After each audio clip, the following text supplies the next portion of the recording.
this group is about discipling students through school and community partnerships. And so just a little bit about who I am. My name is Brandon.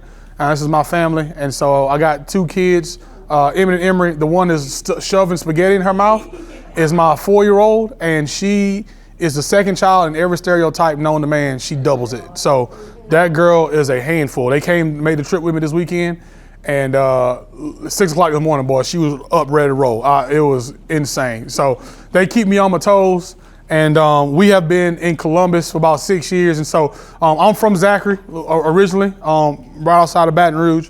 And went and played college football at Louisiana College. Got saved at LCU now. Got saved in college through FCA. And I wanted to be a coach my whole life. And my last semester in college, God said, nope, I got other plans for you. He said, you're going into ministry. And I said, nope, I'm not doing that. And I learned very quickly, you don't run from God. So here I am in ministry 11 years later. And so I was a student pastor in Alexandria for a while, for the first 4 or 5 years of my life, ministry life. And then 6 years ago, about yesterday, I think, or the 1st of August, God called me to serve at Mount Vernon Church in Columbus, Mississippi. And so when I got there about 6 years ago, right before COVID, and then COVID happened, we started a youth group all over again, basically from scratch for like 10 kids. And Wednesday, we had 214 kids at youth on Wednesday. So God has been working. He's been doing incredible things in our student ministry, in our community. And I'm just happy to be a part of it. So it's been fun. But through the middle of all that, as we've grown so much on the fly, I've had to learn how to not only deal with a bigger youth group, but learn how to communicate with my volunteers and train them up. And so it's been really, really fun. I think I've learned a lot through the whole process. And so today, our goal for today is to leave you with useful information and practical tools to connect with students and their parents. At the end of this thing, I want to get through this, but also I want us to have conversations. Like I don't like doing these things because, I just want you to come hear about how great I am. I like these things 'cause I love just picking people's brains. I love going to conferences, stuff like that. So I'll get people one-on-one and we just talk about ministry. How are you doing it? How am I doing it? What can I do differently? I'm constantly trying to learn and constantly trying to grow. I think a lot of that comes from my insecurity of never going through like formal training. Like I was going to be a coach. God called me to ministry my last semester in college. So this whole time I've been building this plane as it's been flying. And so I'm always curious, trying to learn and grow and go from there. So the main thoughts for today. So if y'all don't remember anything else today, I want y'all to remember these 4 things. 1, students don't care what you know until they know that you care. Okay? These kids could care less about what's coming out of your mouth until they know that you care about them, right? And probably most of the time then they still don't care about what's coming out of your mouth, but at least they know that you love them. You know what I mean? So they want to know that you care. And so that's got to be priority number 1. If you got to be in this thing to love these kids and want the best for them. 2, teach students how to pastor their peers, okay? So if you don't do anything else in student ministry, learn how to teach these students how to pastor their peers. And we'll talk about that more in a second about why that's important. Number 3, you need to learn how to serve where God has called you. This is probably not a popular one for people trying to recruit volunteers. But what I've learned over the years in student ministry, probably this ministry more than any other ministry in church, if you don't love it, you ain't gonna last long, right? If you ain't got a heart for students, good luck. Like 2 weeks in, you are dreading Wednesday nights. Like you are just miserable because you've got to love these kids to be here long term with them. And what ends up happening is if you try to fake it, if you try to do it and not love it, you're gonna be miserable, which end up gonna making them miserable. And y'all got 2 miserable people in the room together, it's gonna be bad. And I promise you those teenagers are gonna win every time. So make sure you know where you are called. And that's a big deal. Like get plugged in. It may be saying, well, I love students, but it ain't the classroom. So maybe it's, check in. Maybe it's another way, but find out where God has you, where you're called to be and plug in there. And number 4, which we'll talk a lot about this today, there's nothing scarier than an unchurched teenager on fire for Jesus, okay?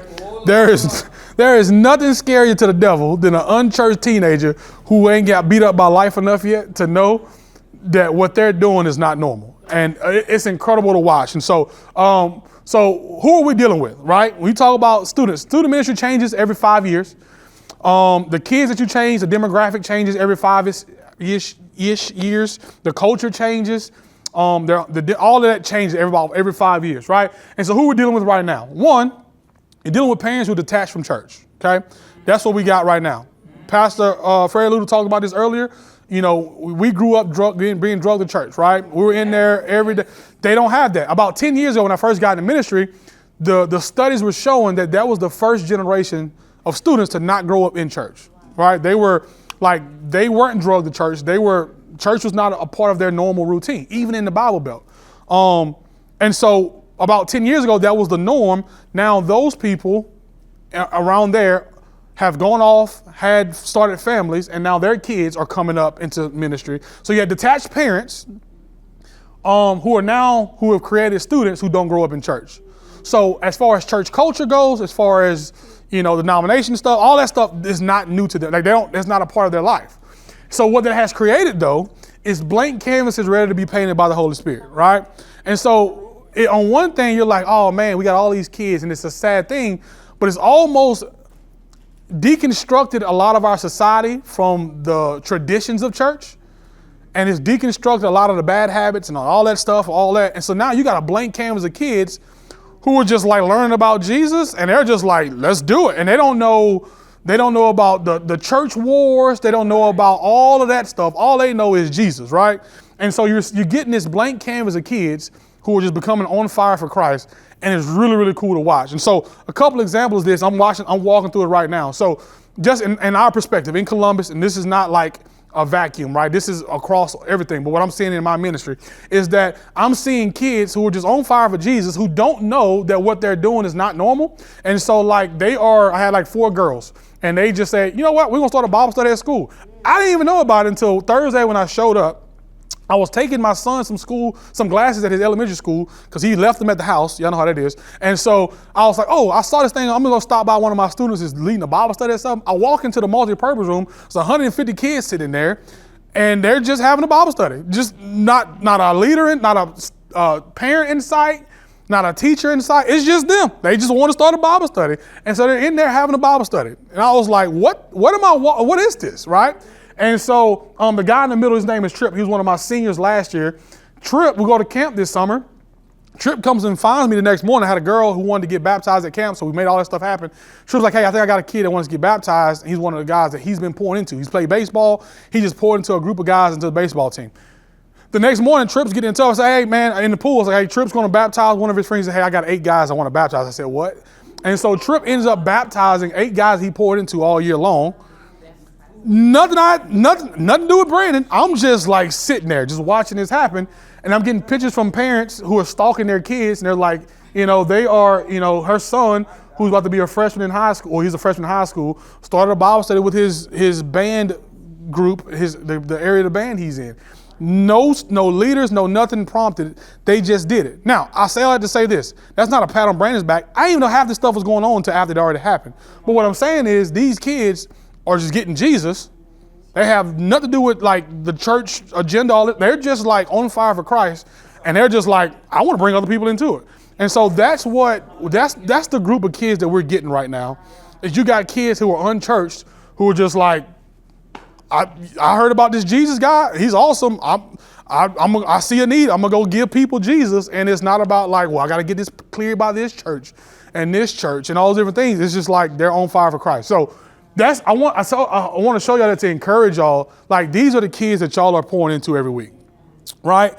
And 10 years ago, I was scared and nervous about like, man, all these kids are unchurched now. What does that mean for us in student ministry? And now God has brought that back around to like, now these kids want nothing. They want authentic. They want real. And they are done with the screens. They're done with being lied to, done being influenced by people they'll never meet in their life. And now they're gravitating towards real authentic relationships with Jesus. And because of that, we're watching this type of stuff just happen and break out everywhere. And so I'm hearing stories from other youth pastors everywhere. This is becoming the norm. And that's exciting for us because now we get to fan the flames and help that. So as we dive into today, I wanted to encourage y'all with that. Like this is the wave of kids that we're getting that they have no idea what they're doing. They're just doing it because it's got Jesus in it. And they're just like, I'm all for it. So I want to break this down 3 different parts and kind of walk through each area. So we'll talk about students, parents, and then how we can get involved with the school. So students. So how do we impact them and connect with them? You got to meet students where they are, okay? So you got to visit students at their sporting events, especially the less attended sporting events. Find out when your kids that you are connecting with on a daily basis, right? Be intentional, build trust through consistency. Just be there, right? I can't preach that enough, that just be there. Don't start building these relationships and then just ghost them because, your life gets busy, right? If you're going to build a relationship with them, you got to make that commitment, at least for a year, and make that commitment and connect with them and be a part of their life consistently, and so that they know that you are the real deal and you're going to be there for them. They can depend on you, right? Be a friendly face, learn their names, and remember the small things, okay? 3 weeks in, you can't keep saying, you in a blue shirt. What? Read this verse, right? Because that's the worst thing. And you laugh, but that's the common thing. No, I'm saying. I have to say this because we have a young man in our class. That his name is, it matter of fact, he sang, if you hear at the beginning, he was up there singing with a red shirt on. Okay, his name is Marcus. But I needed him to do something one day, and I called him, I was teaching, I called him Malcolm. And I said, Malcolm, talk. And he got mad, didn't he? He said, my name is Marcus. I said, but I'm talking to you, so just answer. I called him, I called him Marcus, I called him Malcolm, but I called him Malcolm one day, and he said, yes, ma'am. He didn't answer. Yeah. But he knows. Yeah, but he knows. But it's one of those things. I was like, but he knows you care about it. You know what I mean? Yes, ma'am. He forgot to say there's a relationship already built. Exactly. She and I went to some of his school activities. So Yes. He knows she's just messing with him. Yes. but they know my name. Yeah, it's a different story when a kid don't know you and don't have a relationship, and you call them by the wrong name. Now they're just defeated. They're like, she don't even know my name. She don't even take the time to even know who I am. So yeah, I do. I bully my kids all the time, so I'll call them the wrong name on purpose, right? And so if you have that relationship, then it becomes a bonding experience. But if you don't take the time to know these kids' names, then to them they're just like, why am I even here? I'm not even important enough for you to know the name to call me by. And so take the time. I had some leaders that they would, on their roll sheet, they would write attributes next to them. If they got 10 kids, they're trying to I'm horrible with names too, right? And so she'll be like, all right, she has the short hair with the glasses. So now when she's looking at her roll, she's like, hey Jessica, can you read this? She don't know Jessica's name yet, but she wrote down some stuff to remember that. So she looked at Jessica, she know who Jessica was. So stuff like that, just be intentional. You might think, it ain't that big of a deal, but I promise you, these kids will notice. Find growth opportunities for the students. Let the students serve. Remember, you are raising the next generation of church leaders. I can't stress this enough. If we're going to help this next generation take this next leap, we can't treat them as if they're not capable of being leaders. We have to realize that these kids, man, most of the people we read about in the Bible are young, really young. And they were doing incredible things. And I think somewhere along the line, our culture and society have taught us that kids are to be seen, not heard. And they're just little dumb kids until their brains develop. And to some degree, that is true. Some of the stuff I'm just like, y'all just don't think, right? But they have the ability to lead and to move mountains for the kingdom if we push them to it, right? If we tell them you ain't gonna never be able to accomplish nothing at this age, then they gonna stoop down to it. But if you ask them to rise to the occasion, you'll see very quickly that they will rise to the occasion. Yes, ma'am. I can attest to that because I have a young lady that was very active, Mm-hmm. and she turned 17. Mm-hmm. So she goes, I'm grown now. Mm-hmm. And I hadn't seen her at church. So I've been asking the aunt and the grandparents, and God gave me the opportunity. She was at her aunt's house the other night. Uh-huh. And I'm like, well, where have you been? Miss, I'm grown. Well, I'm 17 now, I'm grown. I said, well, you can bring your grown self to church. That's it. I said, and you can help teach the younger kids. Yep. She loved liturgical. I said, Christmas is coming up. I need you to help me with the liturgical dance. She goes, T, didn't I just tell you that that's what I wanted to do? So See? sometimes You got to tell them to do it. we need to make ourselves present. Make them present and give them something to do. Now, so she's Yep. ready to come back and work. Give them something to do. A lot of these kids too, that's a great point. A lot of these kids, a lot of adults too, I see this too. They're not gonna just come to you and ask you to serve. You need to make the ask. All right. And so once you get to know them enough, you can see where they'll plug in and be right. They'll be able to fit in and be, to be useful. Their passions, all those different things. So yes, they let these students serve. And my favorite part about this whole slide is push them to be uncomfortable. Okay. These kids, as y'all know, they want comfort. They walk into a room, the first thing they do feel uncomfortable is to do what? They just look down at their phone, right? Because they're pacifier. It's easy for them to look down. I can just deal with it, right? And so we have to push them to be uncomfortable. Most kids, some of them, who the real strong leaders that God has gave them that gift, they will push through all of the uncomfort. But most of these kids will default to comfort every day of their life. And if we as leaders allow them to do that without stretching them, without pushing them, then we're not going to set them up for success outside of student ministry, right? And so, for example, you got a kid that's like, well, Brandon, none of my kids want to read the Bible verses. None of them want to pray. They all just sit there and look at me, right? The easy thing to say is, well, I'll just do it, right? They don't want to step up and do it. I'll do it. I don't want to make nobody feel uncomfortable, all this stuff. Well, what you need to do is say, you know what? Nope, I'm going to stretch them. I'm going to push them. So you text little Jessica on Monday and say, hey, Jessica, you closing us out in prayer on Wednesday? If you got to write it down, if you got to practice it, but girl, you going to do this. You got it, right? I believe in you. I'm excited. I can't wait, right? And you give them the challenge and you don't let them back out of it. You give it to them ahead of time and you're slowly stretching them and teaching them how to step out of their comfort zone, right?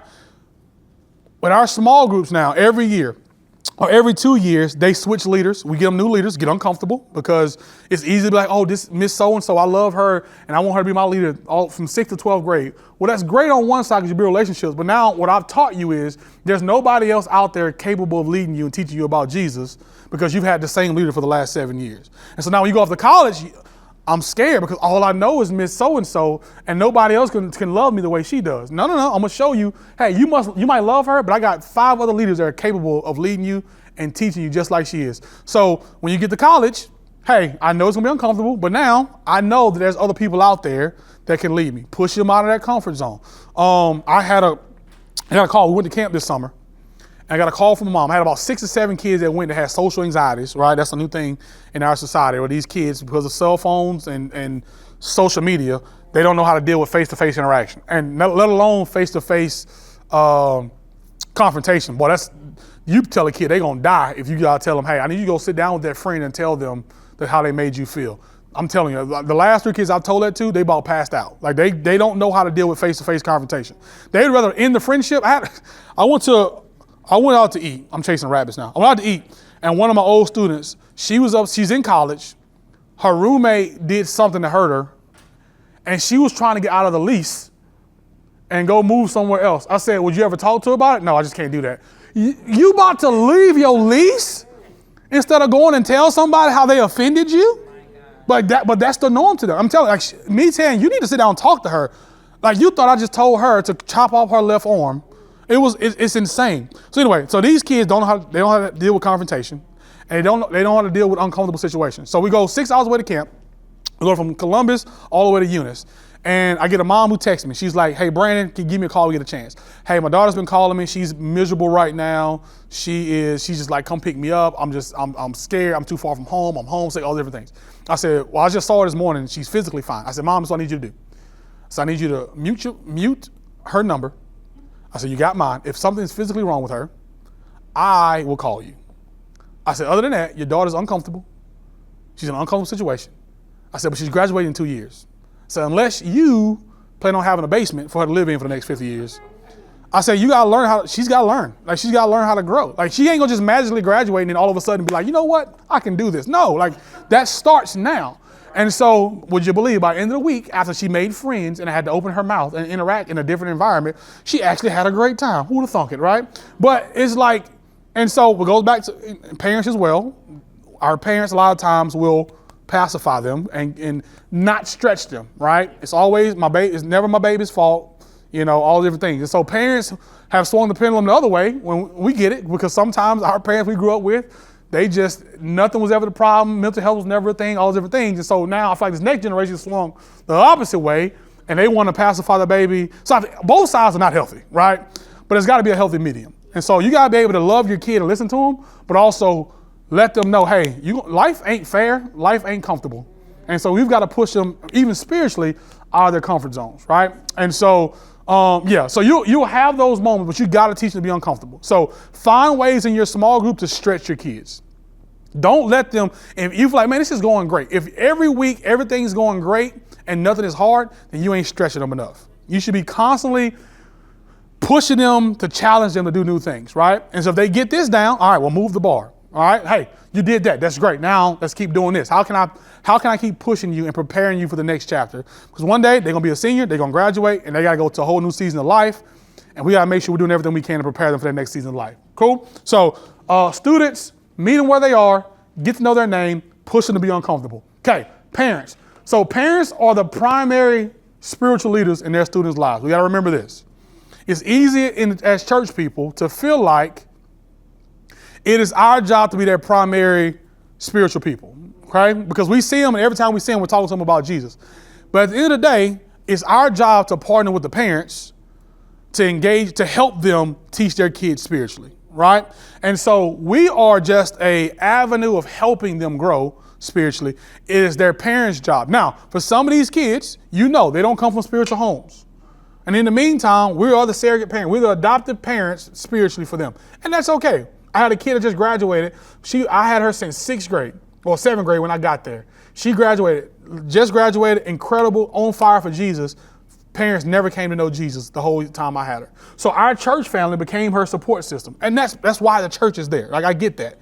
But some of these parents are in church and they just offload their kids' spiritual journey to us. And that's not healthy either, right? And so we got to do everything we can to put the ball back in the parents' court. How can we get the parents more involved and encourage the parents to lead their kids spiritually, okay? And so we are just here to connect with them and be an aid to the parents in their kids' journey. So make it a point to connect with the parents.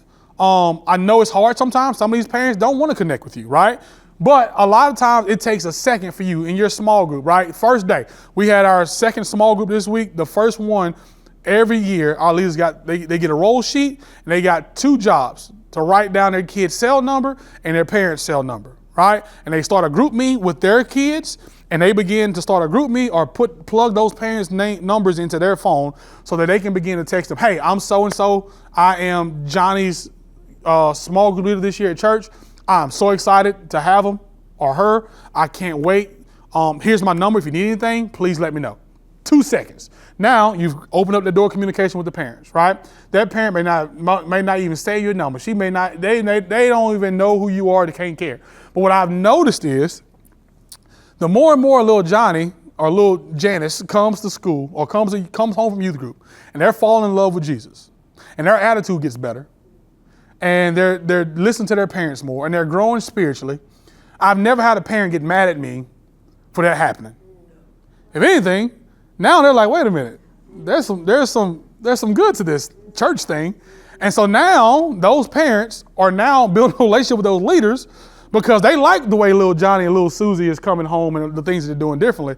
And so now by you building that personal relationship with them, now it goes from this casual thing to now those parents, when they trust you, now they're calling and saying, hey, just so you know, little Johnny's grandmother is not doing well, right? I just want to give you a heads up that he or her might be struggling this week. And so now those leaders are getting information from the parents, so now how they can better parent or lead those students in a small group. Now it's not this generic person coming, but they're getting information from parents on how they can love their kid better, right? And now also something that's very simple you can do. We tell our leaders to do this too. It takes 2 seconds. You're in small group, right? They're reading the Bible. You told little Johnny to read this passage. You got your phone. You doing a little creeper picture of little Johnny, and you send it to his parents. Hey, look at Johnny just over here just read. I'm so proud of him. 2 weeks ago, he would never did this. Now look at him. And now every parent likes to know their kid is doing something good, right? And so now you've built that relationship with them. Now you're just built, like I said, they ain't never got, you ain't doing it to response back. You know in the back of your mind you're trying to build a relationship, but you're just giving snapshots. Hey, this is great. Hey, I want to take my group out to go eat pizza this week, or they're going to come to my house and have a Bible study this week. Connecting with them outside of the church building. But you build a relationship with those parents, right? Because some parents, I get it. I'm not letting my kid go with this strange person I never met before. But you ain't a strange person. You've been the same small group for the last 6 months. They know you. They ain't responding back to you maybe, but they know who you are, right? And so now when they go there, and it's a little bit easier for high school kids because they're driving anyway. And parents give them more freedom. But these middle school kids, them parents want to know because they got to bring them anyway. They got to know where you live. They're the chauffeur. They're the Uber. And so, but you've built a relationship. So now when you want to do things outside of church, you build a relationship with those parents and they know you and they can trust you, right? And now, like I said, they're giving you information. So our parents' trust is huge when it comes to student ministry. And so getting parents involved in it. If you want to do something outside the church walls, hey, ask the parents to bring a snack. Ask the parents, can they host it? Do these different things. Find a way to get these parents involved. And once you get to know these kids, you'll know those different parents. And you got some of those parents, they got the gift of hosting, right? They got all the snacks, they love it, right? And so just find what those parents' strengths are and find a way to get them involved in that student ministry with you, right? Every other place does it. Sports do it, right? Who's the boosters? The parents. Who's doing the club? Who's working the concession stand on Friday nights? The parents. And so we get them involved in every other aspect of their life, but then we don't really give them the same opportunity when it comes to church stuff, right? And a lot of times, to be honest with you, a lot of times when you get parents involved and they they get that contact high around student ministry and they realize how incredible it is, then they're the ones now they're coming to serve with you, right? You get a parent that's kind of on the fence, the next thing you say, hey, can you come be my enforcer in small group? You ain't got to lead a Bible study. I just need you to come keep them quiet. You just come sit in with me and lead them. 3 weeks in, you got them hooked. Now they're there. They're in, they're building relationships, and now they're leading the Bible study with you. And now you got a helper. Why? Because you've invested into those parents. They've seen the impact the student ministry have had on their kids. Their kids are already in it. They're invested, so now they want to come be a part of it as well. Right? And so if you can make that connection with the parents on the ground level, it makes all the difference. So the schools, right? So this is the tricky one, but really, really helpful. This must become a key focus of our student ministry, okay? Schools have to be the most important part, simply because the way student ministry has shifted. I think Pastor Fred Luda talked about this earlier today. Like if all we do is come to the huddle and never break for the play, then we have failed them. I think early on in ministry, my success was defined by how many kids I can get in my youth group, right? Because to me, if I can just get them in the church, I've done my job. But what I realized is there's a lot of youth groups, they can get people there because they can just play the games, do the giveaways, do all that stuff. It's a great hangout place, but there's no discipleship happening. And so what I realized is, for me, success has nothing to do with, now for whatever reason, God has given us the numbers, but for whatever reason, the success for me has gone back to this. Like this has become my metric of success now. That when I got kids leading Bible studies without me knowing, I've got kids baptizing their peers, I've got kids doing all these different things. Like, to me, that's what success is. You know what the beauty about all that is they're doing that where they're planted. You know what that is? It's school. So all we're doing is teaching them. And so those kids who are doing that in their school, we're teaching them not to just go, hey, the goal is to go to schools and get this done. The goal is go where God has you planted in this season and make an impact for the gospel, right? And so I'm excited because this is school now, but now those same kids, Tripp, the one that was baptizing, he's excited because he's excited to go help start a Bible study at East Mississippi Community College because that's where he's planted. It's where God has him. And those same kids one day are going to go and be in the workforce somewhere. So now they're sharing the gospel in their workforce. So it's less about the schools and more about going where you're planted and making a difference. Now, for this season, they all got to go to school. That's state law, right? They got to go. So how can they go and be a difference? So remember, discipleship is the goal. So when we say we want to interject into the schools, yes, we want to have a relationship with the schools as volunteers and as ministry partners with them. But ultimately, we want our kids to be on the front lines doing the work. Because a lot of schools, they're the only ones who can make the difference. I know I'm really blessed in my county because when I got there 6 years ago, one of our elders is the superintendent over the entire Lowndes County School District. So I've got free reign in places I know that a lot of people don't, right? Because he is big on having pastors involved, which I think is a great thing because a couple weeks ago, we had a 10th grader who they found dead at 6 a.m., 7 o'clock. We got a call from the school, and I'm calling student pastors. We're there at 9:15. We're in the schools, loving on kids, just ministering to them, right? So I think that's a great resource to have. If you allow these pastors in there, that's why we're here, to love on these kids. But some places don't allow that, and I get it, right? Some schools don't get that. So I'm very blessed with it. But as students, they can do these things, right? They're the ones walking the hallways, right? And they've got to be the ones to inject Jesus into the kids around them. So how can we bring the church to them, right? Connecting outside the church walls has to be a vital point. Go on other days we can just say, well, you come to church and we'll give you Jesus. To me, I failed my students. If a student's answer to tell their friends about Jesus is, hey, just come to church with me on Wednesday so you can hear Pastor Brandon speak, that's a failure to me, because you should be able to share the gospel with them right now. Now, once they get plugged in and want to know more, yeah, come to church. Let's get you plugged into a small group and let's keep pouring into you. But if you, as a follower of Christ, don't feel confident enough to disciple somebody on the spot in your everyday walk, then we've not prepared you as a leader. And I think the church has struggled with that for a while, that we've become so number heavy that we've allowed that to be the thing. Just get them in the door. Get them to hear this one person. You just go out there and recruit and get them to me. That's called a pyramid scheme, right? We're just getting them all back to this one thing, whereas we should be going out there saying, no, like, you're pastoring your peers. If they never step foot in Mount Vernon, but they come to know Jesus, that is a win. Like, that's what it all comes down to. So our kids should be the main contact in our schools, okay? And that's not a hard thing to do. Like I said, it's just empowering our kids. It goes back to what we talked about earlier. To let them know they can do this. We're stretching them, making them uncomfortable, teaching them how they can do this in bites that they can handle, and establish collaboration, encourage partnerships with school leadership and staff. And we can do that in several different ways. I'll give you a perfect example of this. You can do that. So something really simple and easy that we started doing a couple years ago. One of my leaders had the idea. She said, hey, let's do this thing called Teacher of the Month, because everybody loves loaded teas in our community. I don't know about y'all, but these loaded tea shops with $13 a tea is criminal, but they love to get them, right? So what I did was I went to a local tea shop that we have in our town, and we've grown to the point we do 4 a month. So we'll do 2 middle school, 2 high school, and I'll do our primary school. 95% of my kids all go to the same middle school and same high school.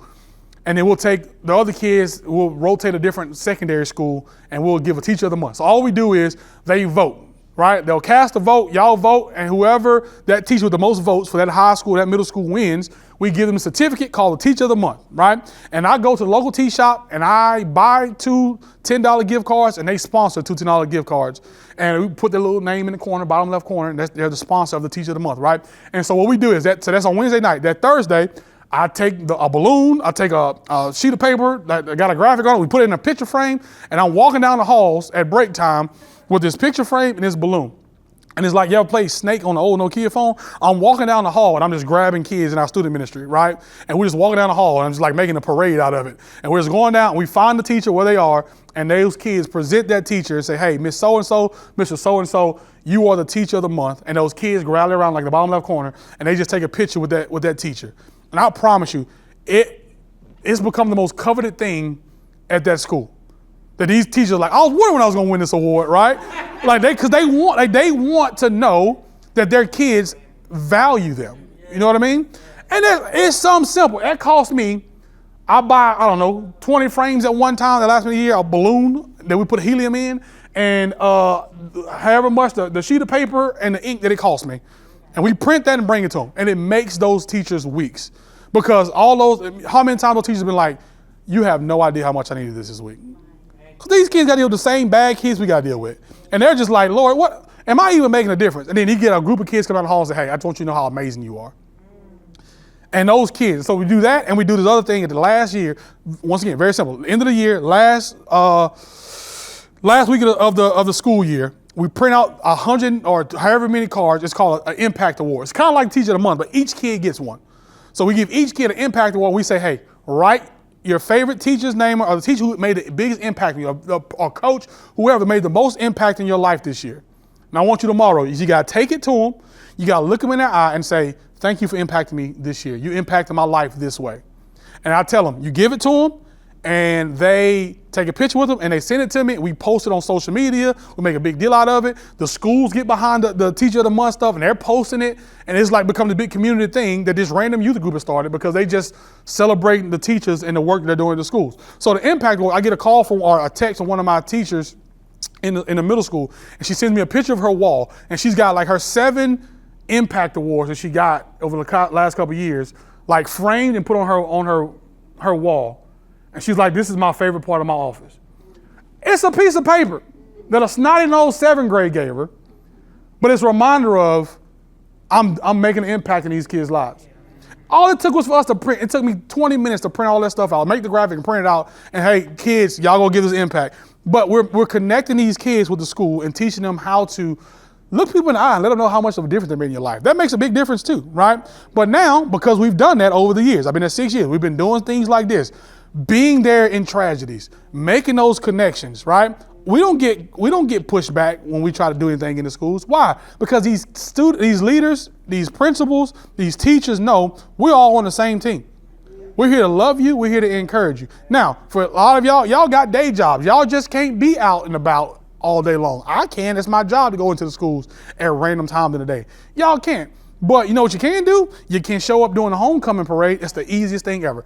Homecoming parade, you find your little seat, and they do all the work. They pass by you. You just stand there and wave at them. They're like, oh, Miss So-and-so. They're just happy to see you, right? Me, what I do, I boo them. Every time they drive, like they're on the float, boo, every last one of them. But what that does is I get all the candy because they just start throwing stuff at me. And so everybody likes being around me. But that's a relationship that we build. So that's how we communicate. We just laugh and joke like that. But I've just knocked out half of my youth group at one time. Just being there, waving at them, being present, right?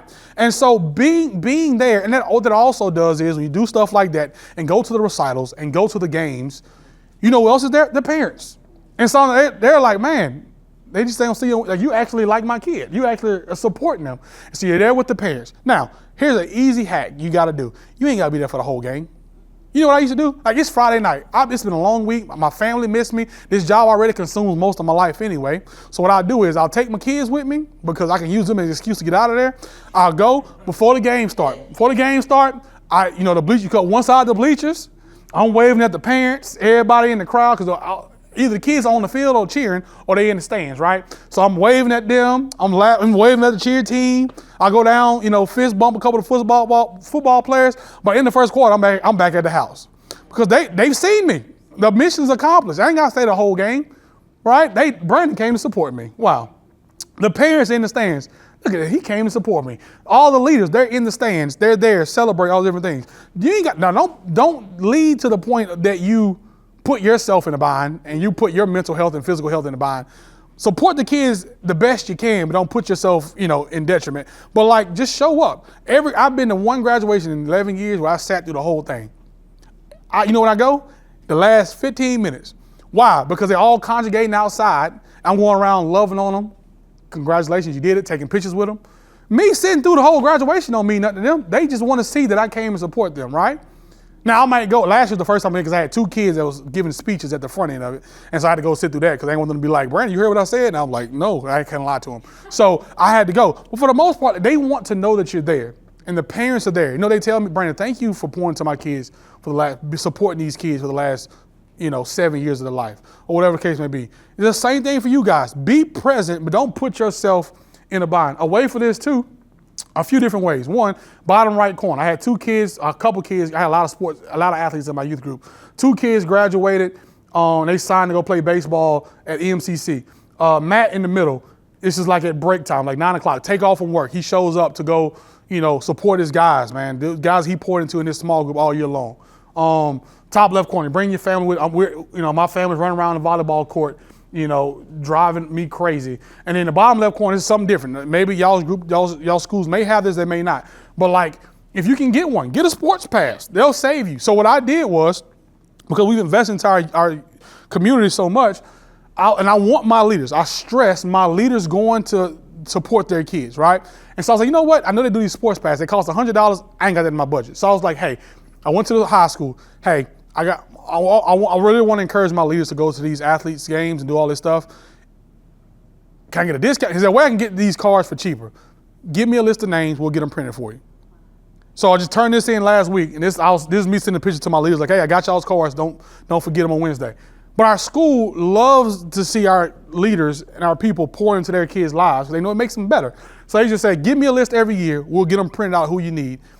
And I give those cards to my leaders. They can get in any game outside of playoff games at New Hope for free because they see how much of investment our church has been into that community and into their schools, and they want that to continue. We will give you this $100 investment for free because what you're doing is worth way more than that, and that's what they do. Now, once again, you may go to some of your high schools, they may laugh you out of the office if you ask for that for free. I don't know what your context is, but find ways and make it a point to like, how can I be connected with them? How I connect with these kids and make a difference in their lives by just being there.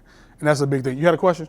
I was just going to, you said about going to the game. Yep. I went to, first of all, those bleachers are still hard. Mm-hmm. I went to a young man's, years ago, I went to his football game. Yep. And it had been hot all week. The night of that game, it got cold. Yep. I go to the game. He sees me. He has been on the bench. His coach, he must have told his coach, my Sunday school teacher here. His coach put him in there for 2 plays. And then he came off the field. I waved at him again, and I left. I'm telling you, What that makes a difference. it's weird how much just seeing y'all, like it makes a big difference. I promise you, they will be locked in and in small group or whatever because they know this person cares about me. I'm not just a check box that they got to come sit in. They care about me. And like, it's just like when they see a teacher outside of school, right? Like you leave the school, it's like they see y'all out in the community. They're like, wait, you love me outside of my small group room? Like you actually care about me? And I promise you it makes a big difference. And so when you are able to connect with them on that level, when you hold them accountable, it means something now. You know what I mean? Because you're not saying something because you just this rule follower that don't want them. They know that you care about them enough to correct them. But that happens only when they see you out in the community, you connecting with them outside of that small group room. Yes, ma'am? Yeah, so we're in the community with Lutch High School. Yep. So they're known for football. Yeah, oh yeah, they are. Well, The house that Jarvis Landry built, for sure. so the basketball teams Yep. are not funded. So all the money goes to the Mm-hmm. football team. And so we ended up collaborating with the coach because the boys were in the playoffs. Mm-hmm. And they said, well, can y'all just fix us a meal for after the game? That's it. No problem. Went, cooked red beans, fried chicken, the whole nine. And those boys just like was so excited. So then the female basketball coach called. There it is. The girls was in the playoffs. There it is. They was leaving off to go, and they asked if we could come and serve them, and we did. Yep. And so we decided that we was going to collaborate. That's it. And just partner with them during the season, and supply food. That was like a major thing with them. I'm telling you, if once you can find a way to connect with those kids. Now, food is always, like athletes got to eat. They always need food. It gets expensive quick. And so if you can find a way, hey, can we just love on y'all and just feed y'all? And now they're getting to know y'all, right? And so sometimes they'll come to the church and do it. Sometimes you bring the food to them. But like if you can just find a way to connect with them on that level, most of the times I've realized, even though it's like a district rule that they can't have churches in there, most times these people, especially in the Bible Belt, these teachers want that. And they're sad that they can't do it either. You know what I mean? And so those are ways that y'all can connect with them. You ain't gonna get much pushback. You may have a few teachers like, oh, I'm just against Jesus. I don't want this at all. But once again, if they know you ain't coming out with an agenda, you just want to love on their kids, man, they want that as much as they possibly can. So look, like you said, you did that one time and the floodgates open. Because it's like, we have a need, y'all saw a need, y'all met that need. It's what the church is supposed to do. Meet that need, love on people, give them Jesus. That's what we can do. So, yes, ma'am. My father, who is now going home to his final reward, Mm-hmm. he has taught my sisters and I that sometimes in the church congregation, sometimes you can't meet a spiritual need until you meet a physical need. That's it. He would heal them and then give them. We see that over and over again. Heal the physical needs, and then he would do that. And so it's one thing like somebody's like, hey, Jesus loves you, and you just walk past. I'm like, what? Right. So that's it. That's it. Meet that physical need. Show them Jesus loves them, and then tell them about it. And he also told us God is not going to come down here and do for us. Uh-huh. What we can do for ourselves. That's it. He put us here to be blessings to people. We are the hands and feet. That's it. The hands and feet of Jesus. That's a great way to look at it. And so, but also teaching those kids to do that as well. Meet those needs. Those Bible studies and stuff that I showed y'all, like when those kids come to me and frustrated of like, well, Brand, we don't have this at our school. Well, maybe God put it on your heart for you to start that. You know what I mean? Like you do it. You don't look for somebody else to do it. You do it. And so if you need a Bible study, I told a kid that she goes to a different school. Like, well, our FCA is not like this, and we don't have these things that they have at New Hope. Well, maybe God has placed you in that position for you to start that. And so teach them how to see a need and meet the need and not just look to somebody else to do it. So, yes, ma'am. I just wanted to share one of the things we do with our seniors. Yeah. We get the students right before they go into college or going off to their new job. Yep. And one of the things when you're leaving that classroom, our classroom, is that they have to do a presentation. Mm-hmm. Give them multiple topics so they can choose their own topic. And they have to teach that class, a Sunday school class lesson. That's good. We partner them with a teacher to make sure that we review the content and the information that is correct before they present it. For sure. But the reason for it, and this was before I even came, that they had it already established, but I love it because we've taught you all this time what you should do. Now it's time to see, can you do it? That's it. Because when you go off to college, you need to be able to open your mouth. If you cannot open your mouth and talk about Christ in this classroom that you've been in for the last 2 to 3 years, You ain't gonna do it out there. you ain't gonna do it out there. That's good. And so actually, they used to shy away from it. Now, I want to do mine. When can I do mine? Their parents get to come to the class, Uh-huh. they invite their friends, whoever, and they profess and they get to talk about a topic that they've overcome and learned that taught them that Jesus is real. That's a good idea. And so, That's good. Getting kids to lead small group room, like I said, you got a kid that you see like they got this. Give them a 2-month window. Hey, next month you lead this class, and watch how they rise to the occasion. I'm telling you, they got it. Once again, and then how say somebody like I should have did this 2 years ago with this kid, because like you don't realize how much they really can handle it. We just don't give them the opportunity to do it. And sometimes we gotta just say, you got it. You may not have any idea they're gonna be able to do it, and watch how they surprise you. We do this thing started last year. Our middle school pastor did it. He called them 4 for 4. He had 4 kids and gave them 4 minutes. And they had to do a sermon in 4 minutes.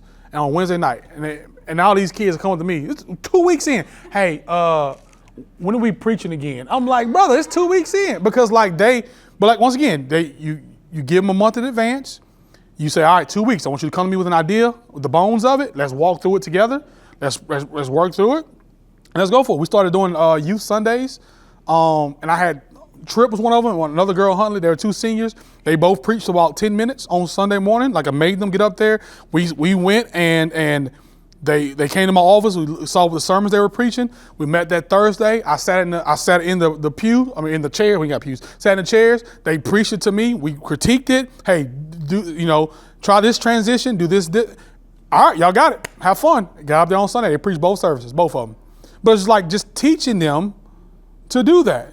And you're also helping these kids who maybe have a call into ministry. You're giving them the platform to flesh that out to see what that's going to look like. Tripp, I have no doubt in my mind the Lord's going to call that man to full-time ministry, but I'm giving him the tools to use it. He's going to come back in college sometimes and preach on Wednesday nights for me, but it's giving them the room to flesh out that calling that God has gave them. And like I said, encouraging them and pushing them the confidence to do it. That's what we're called to do. And so when they graduate, like you said, when they graduate high school, we should be like, they ready. We've done everything we can to prepare them for the next phase of life. Go kill it. Go kill it. Go do what God has called you to do. Any other questions for me? Look, we're finished right on time. Look at this. Anybody else? Well, listen, if y'all need something from me before I leave and go back to Columbus, I promise you, get my number if y'all need something. I love talking about student ministry. I'm one of those weird people that's been doing this and don't have any desire to be a senior pastor. I love to God's given me a gift with students, and I love it. So if I can help y'all anyway, let me know. I want what we're seeing happen with these kids to be replicated everywhere. So